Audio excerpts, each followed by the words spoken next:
They say the war ended in 1918, but in Verdun, the silence tells a different story.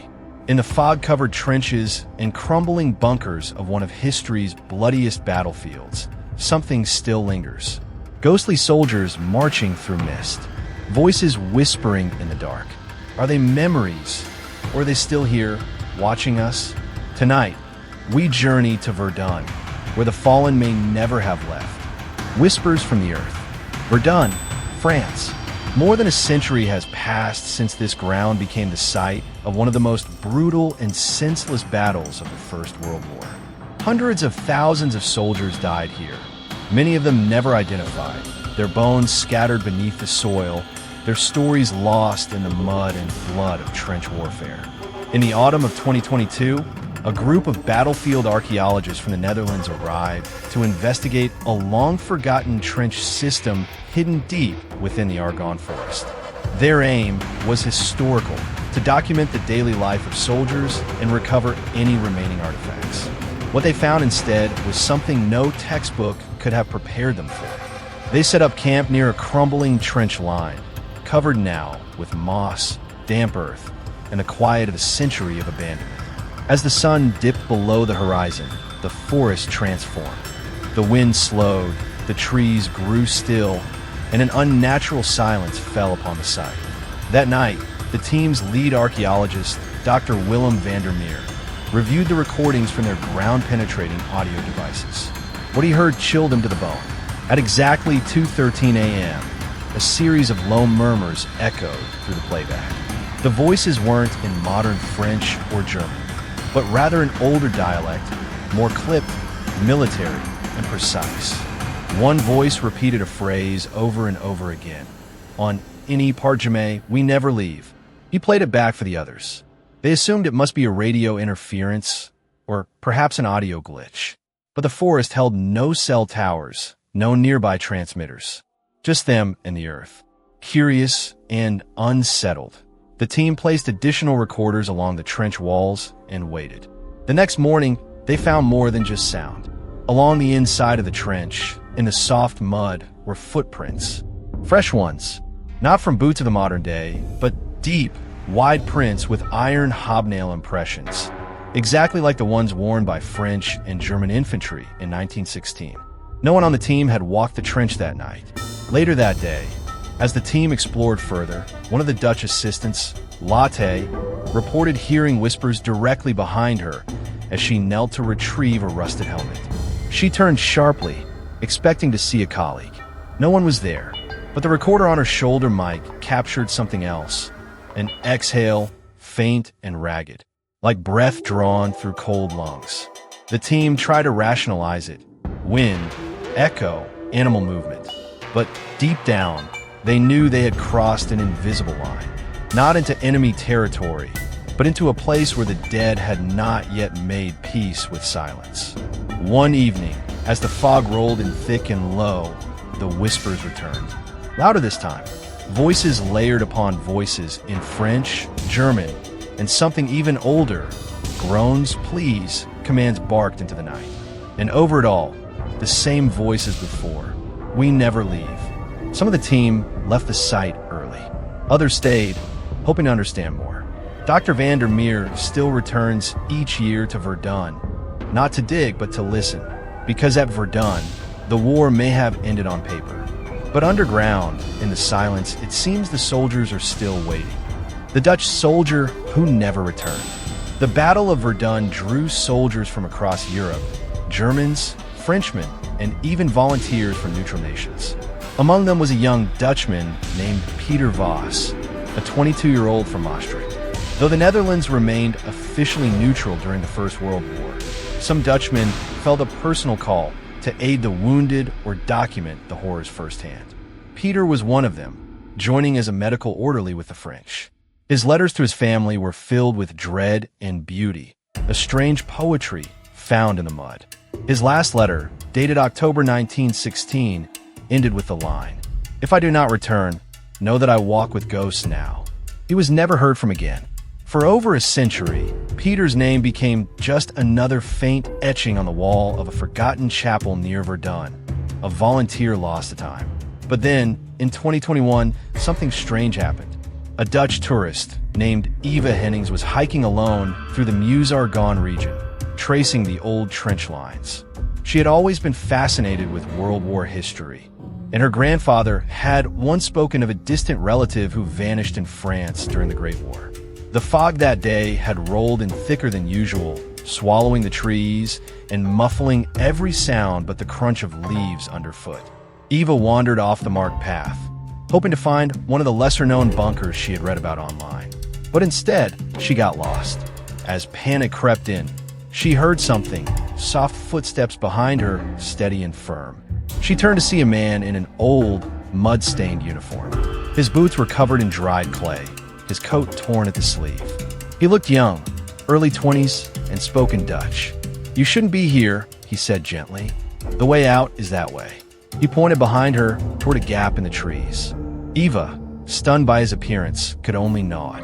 The man smiled faintly, then turned and disappeared into the fog. Later that day, once she was safe and back in town, Eva recounted her experience to a local guide, who dismissed it as imagination. But she couldn't shake the memory. She sketched the man's face from memory, capturing his weary eyes and gentle expression. A week later, while visiting a small war museum in Verdun, she stopped cold in front of an old photograph, faded and yellowed with time. It was him, the same face, same eyes. Beneath the photo was a name, Peter Voss, Dutch medical volunteer, presumed dead, 1916. But what chilled her more was what she found later. In her phone's photo gallery, taken during her hike, was an image she didn't remember capturing. A distant figure, partly cloaked in fog, walking away. The details were blurry, but the uniform, the gait, even the turn of the shoulder, it was him. She posted her story online. Some believed it. Others dismissed it as a hoax or misidentification. But those who know Verdun, who have walked its haunted paths, understand. There's soldiers still out there. Some, perhaps, never left the battlefield. And some, like Peter Voss, still guide the lost, one soul at a time. The silent patrol that never fought back. In the dense woods east of Verdun, there's a forgotten sector where nature has swallowed nearly all traces of war. Trees have grown through collapsed bunkers. Vines now creep along what were once trenches, and even the shell craters have softened into shallow pools. Few tourists go there. Even fewer locals will enter after dark. But for French veteran Alain Moreau, that area held a peculiar fascination. After retiring from the army, he dedicated his time to exploring old battlefields and documenting oral histories for villagers who live near Verdun. In 2018, Alain camped overnight in that forested zone, armed with little more than a flashlight, a sleeping bag, and a notebook. What he saw would change him forever. It was just past midnight when Alain was roused from light sleep by the sound of heavy boots crunching leaves. Thinking it might be wild boar or late hikers, he grabbed his flashlight and looked toward the source. But what stepped into view wasn't wildlife. Through the swirling mist, a group of 6 figures marched in formation, slow, deliberate, and strangely quiet. They wore outdated uniforms. Their helmets were dull and dented, the canvas of their coats ragged from rain and time. One of them carried a rifle with a fixed bayonet that shimmered faintly in the moonlight. They weren't speaking. They weren't acknowledging him. They just moved, file by file, along what would have been the original trench line, their faces pale, emotionless, and fixed forward. Eyes open, but seeing something far away. Or maybe not seeing at all. Alain didn't move. He didn't even breathe. He tried to film, but his phone camera froze. The screen flickered, then went black. He simply stood there, flashlight down, watching these soldiers march, and then stop. They halted at the edge of a shallow ditch, perhaps once a mortar crater, then turned as if waiting for something. No sound, no shout, no sign of enemy fire. Just the eerie stillness of men in uniform holding their ground against an enemy that no longer existed. And then, after several long minutes, they moved again. Not toward battle, but back the way they came, in the same formation, still silent. When morning came, Alain searched for physical evidence. Footprints, disturbed earth, broken branches. Nothing. But the trench line they had followed was real. And what stunned him was a rusted plaque he'd never noticed before, half covered in moss. It marked the final stand of a French patrol cut off and never recovered in March 1916. 6 men, presumed dead, bodies never found. Alain told his story in a radio interview the following year. He wasn't asking for attention, just understanding. He spoke of the look in their eyes. Not anger, not fear, just a strange emptiness, as if these men had been marching for over a century, waiting for an order that would never come. Some say what Alain saw was an echo, an imprint burned into the land by trauma and time. Others believe those soldiers still hold their post, trapped between life and death. But one thing is certain. On the silent edges of Verdun, not all patrols have returned. The diary from the bunker. In the spring of 2020, as global lockdowns quieted cities and countryside alike, a small French preservation team used the silence as an opportunity to explore lesser-known wartime sites around Verdun. Their focus was a collapsed German bunker hidden deep in the Bois de Cours, one of the most heavily shelled zones during the early days of the Verdun offensive. Buried under years of debris and vegetation, the team excavated carefully. What they uncovered was astonishing. A partially intact room beneath the earth, with rusted bed frames, shattered lanterns, and on the far wall, a writing desk, blackened by time, but still standing. Inside its locked drawer was a leather-bound diary, protected by sheer luck and layers of dirt. The name etched into the inside cover was Oberstleutnant Lucas Reinhardt, a junior officer of the German army. The entries began in early February 1916 and ended just 3 weeks later. But what those final pages described has haunted historians ever since. At first, the writing is factual: rations, orders, daily shell counts. Then, slowly the tone shifts. Lucas begins to describe strange disturbances during the night, whispering voices in the ventilation shafts, soft footsteps above ground when no patrols were scheduled, and worst of all, scratching coming from behind the concrete walls. He wrote of hearing French voices speaking calmly, not in anger or pain, but as if continuing conversations long after death. His men began to suffer hallucinations. One soldier swore he saw a hand reach through the wall, grasping at nothing before fading into the stone. Another claimed that a shadow sat at the edge of his bunk every night, staring. In one of the final entries, Lucas writes, "There are things moving here, things that do not bleed or breathe. The war outside is brutal, but in here, below the ground, it's worse. It's like the dead never left, and they're watching us." The diary ends abruptly. No record exists of Lucas Reinhardt after March 1st, 1916. His unit was overrun days later during a French bombardment. His body was never recovered. The discovery of the bunker and diary was covered by local media and quietly passed on to the Verdun Memorial Museum. A historian who examined the diary claims the ink was genuine, the phrasing consistent with soldiers of that era. But the most unsettling detail?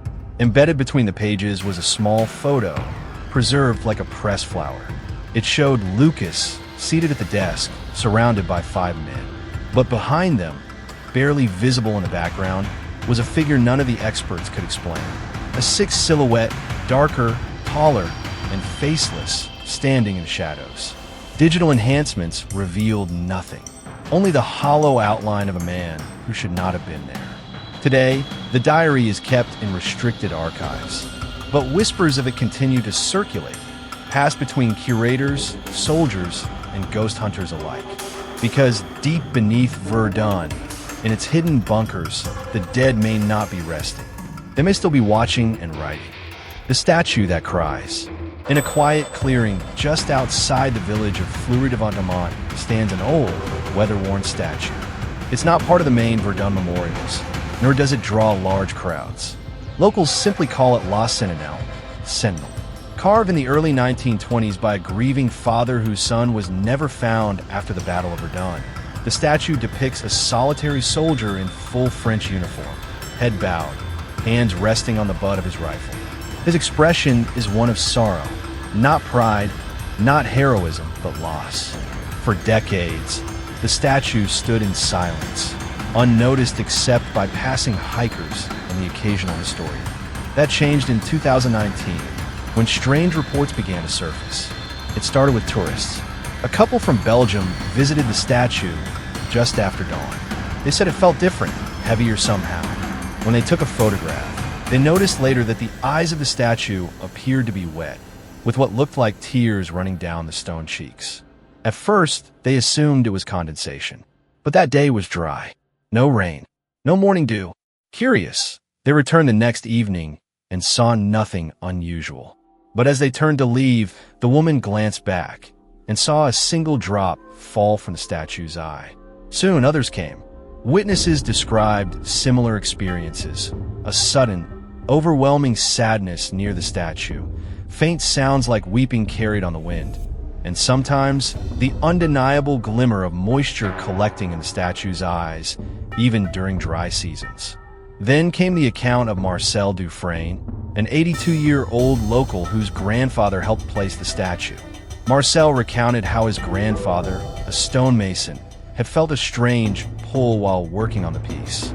He claimed that on the night before the statue was finished, he dreamt of 6 men standing silently in the forest, watching him work. One of them stepped forward and whispered, "Let us be seen." Marcel always believed the statue was more than just stone, and when he visited in 2019, he brought with him an old photograph of his uncle, who died at Verdun. As he stood before La Sentinelle, he said the air grew cold, even though the sun was high. He placed the photo at the base of the statue and whispered his uncle's name. And that's when he saw it, a tear fall slowly from the statue's eye, followed by another.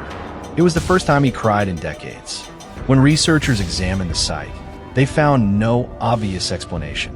The statue is made from dry-cut limestone, not porous enough to absorb and release moisture in such precise ways. And yet, the phenomenon persists. Some now say the statue is a kind of spiritual conduit, a vessel for collective mourning, or perhaps a resting place for the grief of soldiers never laid to rest. Others believe that La Sentinelle is quite literally watching, bearing witness to the forgotten dead. In a world that moves faster every year, where wars fade from memory, perhaps this quiet figure remains to remind us that sorrow has its place, that not all pain is buried. And in Verdun, even stone can cry. The guide from the past. In the dense woodlands near Fort Douaumont, where entire regiments once vanished in fire and smoke, a narrow trail snakes through the trees. It's not on most maps, and even locals rarely use it. The few who do say it's strangely well kept, despite no one officially maintaining it. In October 2023, an experienced German hiker named Felix Meyer visited Verdun to retrace his great-grandfather's footsteps. He had diaries, trench maps, and coordinates, everything planned to the last detail.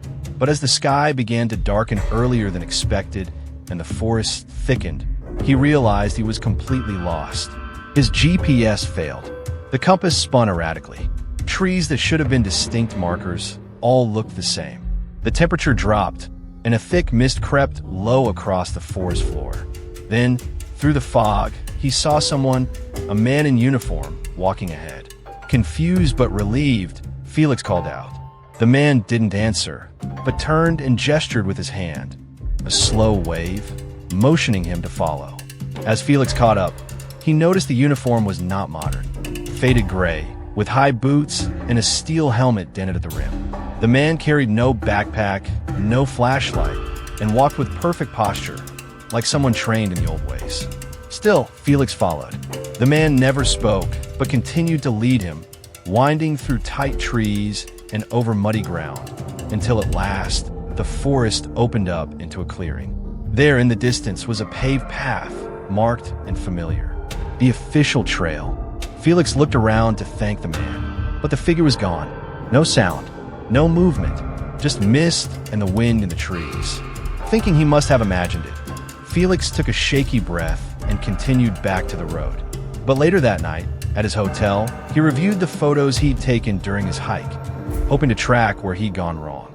And there he was, In the corner of a photo taken just minutes before reaching the clearing, the back of the man in the old uniform, half shrouded in fog, hand raised as if mid-gesture. The uniform, he realized, matched the 1916 pattern of the Bavarian infantry, down to the piping and the belt buckle, complete with the words "Gott Almighty UNS." There was no logical explanation. No reenactments were scheduled. No actors, no guides, no one else in that part of the force that day. The local ranger station confirmed it. Felix later shared the story on a German veterans forum, expecting skepticism. But instead, he received private messages. Others who had been lost in Verdun and guided out by strangers in old uniforms, who vanished the moment they were safe. Some now believe there are soldiers, German, French, and otherwise, who never left the forest. Not as restless spirits seeking vengeance, but as guardians, protectors of those who tread where so many fell. Whether they are echoes of the past, guardians of the forgotten, or figments of a grieving land, no one can say. But in Verdun, sometimes when you're lost, it's the dead who help you find your way home. The song Without Words. Verdun has many ghosts, but not all of them appear in shadows. Some are heard, drifting across time not with footsteps, but with music. In the spring of 2021, a local historian named Camille Rousseau was part of a project to restore one of the old listening bunkers used by French officers to intercept enemy movement. The bunker, buried beneath the hills near Fort Sauville, had long been sealed off due to collapsing supports and debris. But with new technology, the team managed to reopen it, discovering a rusted gramophone inside, its needle still resting gently on a broken record. As a symbolic gesture, they decided to install a hidden speaker system throughout the site, playing old World War I-era music to give visitors an immersive experience. The playlist included recordings from both French and German composers, marches, folk songs, and early phonograph ballads. It was a respectful homage to the men who had once waited in that cold, damp underground space. But then something strange happened. One morning, as the sun rose through a light veil of fog, a group of visitors arrived early, before the systems were even turned on. As they approached the bunker, they heard music, a soft, wordless melody, like a lullaby hummed through a long tunnel. Haunting and beautiful, yet completely unfamiliar. Assuming a volunteer had activated the system early, they entered the bunker. But the space was empty. No power, no lights. The speakers were still unplugged. And yet, the melody continued, just faintly, echoing off the stone. It stopped the moment they spoke. Later, Camille reviewed the full audio library installed in the system. Not one file matched the tune described. There were no wordless vocal tracks at all. And yet, more visitors reported hearing it over the following weeks. Always early in the day, always just before the sun reached full light, always when the bunker was silent. A few visitors tried recording the melody. Most picked up nothing. But one device, a directional microphone used by a Dutch filmmaker, caught a brief segment. Soft humming, maybe male, maybe female, somewhere in between. No discernible language. Just sorrow, wrapped in song. When audio historians were brought in, one of them recognized the style. It resembled a form of battlefield improvisation known to have occurred during rare ceasefires, when soldiers on both sides, too exhausted to fight, would sing wordless melodies to pass the time. Some called it trench humming, a musical ceasefire born of shared trauma. There are letters from 1916 that describe such moments. One French soldier wrote, "Across the line, the Germans began to hum. It was no tune I knew, but it calmed me. It was the only moment I felt peace." No one has been able to trace the exact origin of the melody at Fort Sauville. It seems to come from nowhere, played by no device, sung by no one seen. But those who have heard it describe the same thing: a warmth in the chest, a heaviness in the throat, a sudden, overwhelming need to weep, not from fear, but from connection, as if the dead, for one fleeting moment, are remembering their humanity and inviting us to do the same. The letter that arrived too late. In December 2022, a curious envelope arrived at the Verdun Municipal Archive. It was yellowed, sealed with wax, and bore a faded military postmark. March 4th, 1917. The address, written in Old French script, was to a woman named Elise de Font, residing in Paris. There was no return address, but the sender's name, barely legible, read, Caporal Henri de Font. The archivist, initially thinking it was part of a private donation or a clever hoax, opened the envelope under supervision. Inside was a single letter, handwritten in blue ink. The paper was brittle but intact. The words that followed left the team in stunned silence. My dearest Elise, if this letter finds you, then perhaps fate is not yet finished with me. The ground here swallows men faster than bullets. I do not know how much longer I have. Each night, the trenches shift, and the earth groans like a wounded animal. But stranger still, I hear voices from below, not the enemy, but familiar ones. Men we buried last week call to me by name. I dream while awake. I see men walking without shadows, their mouths open but silent. They pass through walls. They leave no prints in the mud. I fear I am either already dead or surrounded by those who are. But still, I think of you. It keeps me grounded.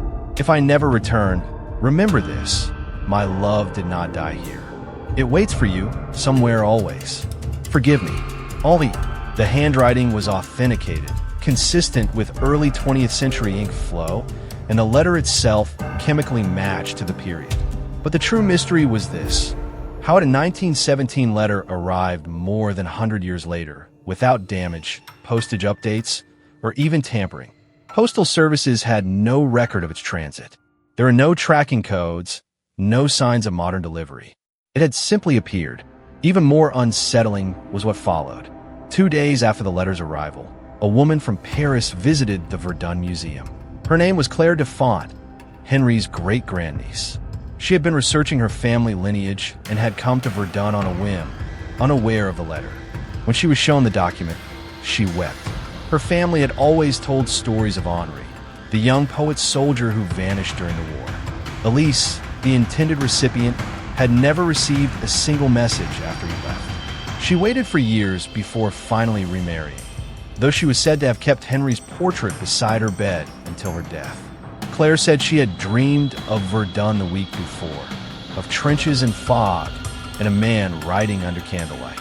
In the dream, he handed her a letter but vanished before she could read it. That dream had compelled her to come, and there, in the archives, was the letter, waiting. Some believe it was simply lost and recently recovered from an abandoned post office or military bag. Others aren't so sure. How do you explain a letter with no delivery route, arriving at the exact moment a descendant came to find it? A letter warning of ghostly visions, of men buried but not gone, sent from the very heart of the haunted Verdun trenches? Perhaps some messages must wait until the right eyes find them. Perhaps time itself bends in places soaked with grief. And in Verdun, love, like memory, may find a way to return, even if it takes a century. The gate between worlds. On the eastern edge of Verdun, nestled in a depression between two ridgelines, lies a strange patch of land the locals call Le Trou du Silence, the Hole of Silence. There are no official signs, no trail markers, just a gentle hollow in the earth where the wind stops, birds go quiet, and even the trees seem to lean away. It was here, in 2020, that a team of geophysicists from Strasbourg University set up seismic monitoring equipment. Their goal was to study underground shifts in formerly shelled terrain, how the land had healed or failed to after decades of conflict. But what they found defied scientific logic. Beneath the surface, their instruments picked up a strange interference pattern, like echoing footsteps repeated on a loop. The data didn't match any known geological activity. It was rhythmic, human, as if someone or something was walking the same buried path over and over again, just a few meters beneath the earth. They dubbed it the marching pattern. On the third night, just after midnight, one of the researchers, Dr. Elise Girard, stepped into the hollow alone to recalibrate the sensors. As she stood at the center of the depression, everything went still. Not quiet, not peaceful, just still. The wind froze. The fog thickened. And then, A wave of pressure washed over her, like standing beside an invisible engine of memory. Suddenly, a flash of motion. Out of the mist came three men, fully uniformed World War I soldiers, walking in unison across the clearing.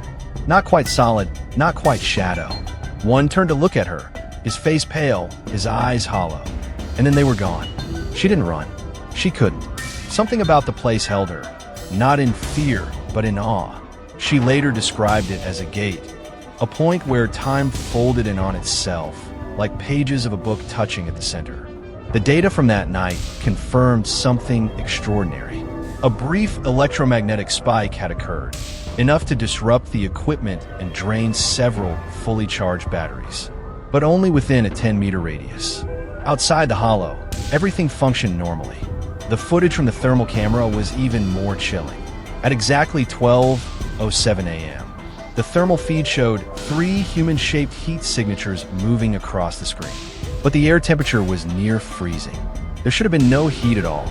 Some believe Lu True Du Silence is a residual energy zone, a place where the trauma of Verdun has worn a thin spot between worlds. Others speak of ley lines, spiritual portals, or battlefields that remember too well. Military psychics during the Cold War were rumored to have visited the site. None stayed more than an hour. But perhaps the most unsettling discovery came months later, when Dr. Gerard reviewed archival aerial photographs from 1916. One showed the exact area from above, a cratered landscape torn by shell fire. And at the very center, a trench junction, once occupied by a French unit that vanished during a surprise German bombardment. No bodies were recovered, no survivors reported, just one entry in a journal found weeks later. We are being erased, not just by shells, but by something colder. If we disappear, let this ground remember us. And so it has. In Verdun, the dead don't always speak.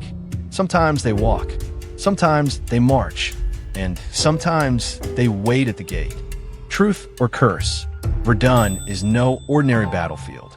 It's a wound that never truly closed, an open scar on the landscape of Europe, and perhaps on time itself. Over 300,000 lives were claimed here. Shells turned the hills to craters. Gas poisoned the air, and in the mud, bodies were swallowed whole. Never identified, never recovered. Today, the Douaumont ossuary holds the remains of over 130,000 unknown soldiers. Their bones lie side by side, enemies in life, brothers in death. But what if that's not the end? After everything, after the voices, the visions, the marching shadows, the crying statue, the letter out of time, one question lingers in the cold morning mist. Is Verdun cursed or simply unable to forget? Many believe the strange occurrences are echoes, psychic imprints left by trauma so immense it bent the fabric of memory itself. The trenches, the bunkers, even the soil became unwilling witnesses to horror. And what they saw, they remember, over and over again. But others believe something deeper is at work. That Verdun is not just haunted by the past, but inhabited by it. These aren't just spirits. They are sentinels, trapped in a loop of duty, sorrow, and silence. Some march endlessly, unable to rest. Others guide the lost, as if fulfilling orders even in death. And some simply stand watch, not for war, but for someone to remember them. In a time where wars are forgotten as quickly as they're reported, Verdun stands as a reminder, not just of history, but of consequence. It whispers to those who listen. It mourns with those who pause. It waits patiently for those who still care. Skeptics dismiss the stories. They say memory plays tricks. That silence breeds superstition. That old soil and fog can make ghosts out of shadows. But if you've ever walked Verdun at dawn, felt the air shift, or caught a flicker of movement between the trees, you know something remains. Maybe it's not a curse. Maybe it's a promise. That those who fell here will not be forgotten. That their war did not end in 1918. It continues, not in blood, but in whispers. Not in battle, but in memory.